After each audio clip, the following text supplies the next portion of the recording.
Lição número 1011. Bismillahirrahmanirrahim. Alhamdulillahi Rabbil Alamin. Wa usalli wa usallim ala Rasulillahi sallallahu alayhi wa sallam. Wa ala alihi wa ashabihi ajma'in. Azka salatan wa atammu taslim. Wa ba'd. قال رسول الله صلى الله عليه وسلم تصحروا فإن في السحور بركة أو كما قال عليه الصلاة والسلام. Estimados irmãos e irmãs, Assalamu alaikum wa rahmatullahi wa barakatuh. Dando continuidade ao tema que vínhamos abordando relacionado ao jejum, relacionado às regras que falamos na aula passada, falando concretamente regras de jejum da mulher grávida, da lactante, doente, viajante. Hoje vamos, obviamente, falar mais alguma coisa relacionada ao jejum, que, inshallah ta'ala, estas práticas que nós fomos aqui a mencionar poderão influenciar, assim como poderão trazer mais valia para o nosso jejum, e obviamente isso poderá fazer com que a recompensa do nosso jejum seja por completa e toda ela. Dentre as práticas do jejum, o que nós temos que fazer? O nosso jejum deve estar em conformidade com a sunnah. Nós temos que fazer o jejum da maneira como o profeta sallallahu alaihi wasallam fez, praticando aqueles atos que o profeta sallallahu alaihi wasallam incentivou que os jejuadores devem fazer, e não fazer o jejum simplesmente estar com fome e eu estou de jejum e não abandona o que deve ser abandonado, não faz aquilo que deve ser feito. Portanto, a pessoa acaba até certo ponto somente estando à fome e não ganha nenhuma recompensa, como o profeta sallallahu alaihi wasallam diz: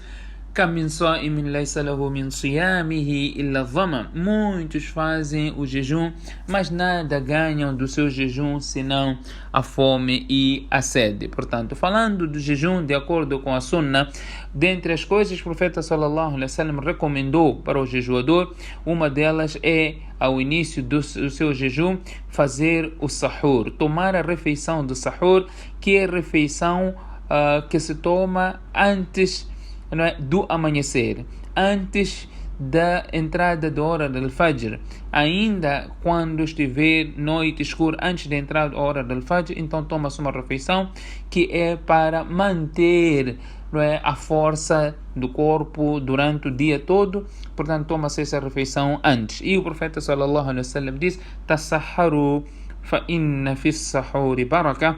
Tomem a refeição de sahur, porque nesta refeição existe barakah. Portanto, é uma sunnah do profeta sallallahu alaihi wasallam, e é uma grande recompensa e bênçãos a tomar o sahur. O melhor momento para sahur é a última hora da manhã, antes do amanhecer ou antes da hora de oração de Fajr. Este é o melhor momento para se fazer o sahur. Falando de jejum de acordo com a sunnah, outra coisa que nós podemos aprender na lição de hoje é a hora do iftar. A hora que nós teremos que quebrar o nosso jejum deve ser imediatamente logo que o sol se pôr.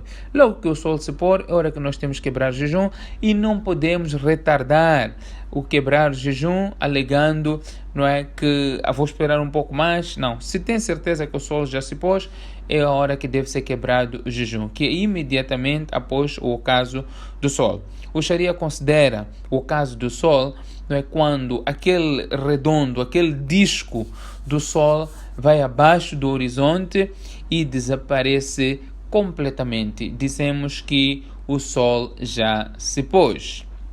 A sunnah ainda no jejum, fazendo o jejum em conformidade com a sunnah, nós temos que observar que durante o jejum temos que abster-se de todas as falsidades, assim como as ações ligadas. O profeta sallallahu alaihi wasallam diz: "Man lam yada' qawla zur wal 'amala bih", aquele que não abstém-se da falsidade e daquilo que liga essa falsidade, falaysa lillahi haja fi an yada' ta'amahu wa sharaba.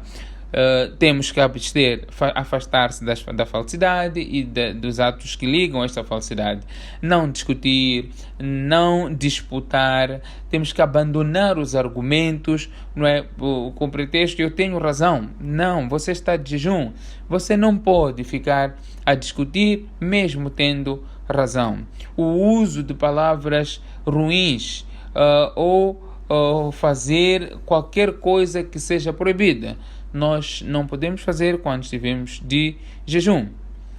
A pessoa deve tentar disciplinar-se moralmente, assim como eticamente. A pessoa não deve fazer um show-off do seu jejum, né, falando muito para as pessoas que eu estou de jejum, né, para mostrar às outras pessoas que estão de jejum, ou mostrar os seus lábios completamente secos e o estômago com fome, mostrando o seu mau temperamento. Tudo isso por causa do jejum. Ele não pode fazer isso, mas sim a pessoa de jejum deve ser uma pessoa agradável, com bons espíritos e boa disposição. Não é necessário que mostre às pessoas todas que você está de jejum. Né? O profeta sallallahu alaihi wasallam até condenou aquele que causa transtorno para as outras pessoas estando a jejuar enquanto está em viagem. Portanto, você não tem que estar a mostrar às pessoas o caso concreto que estava aqui a mencionar, uma pessoa que estava em viagem e as outras pessoas tinham que cobrir ele, fazer sombra para ele.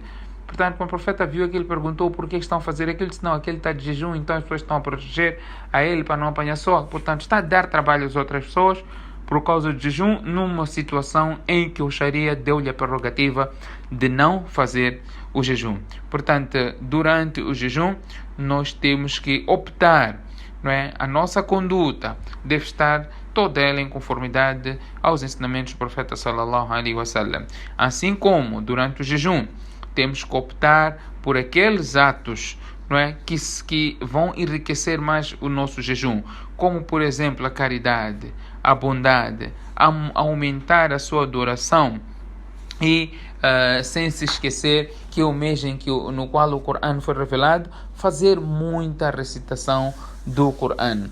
Todo muçulmano deve tentar ler o Corão inteiro pelo menos uma vez durante o mês do Ramadã, tendo em conta ser o mês no qual este mesmo Corão foi revelado, e a prática constante do profeta sallallahu alaihi wasallam no mês de Ramadã era uma grande dedicação na recitação do Corão, fazer revisão daquela porção toda do Corão que havia já sido revelado. Que Allah subhanahu wa ta'ala conceda a todos nós tawfiq e faça com que o nosso jejum seja em conformidade à sunnah. Subhanakallahumma wa bihamdik, nashhadu an la ilaha illa ant, nastaghfiruka wa natubu ilayk.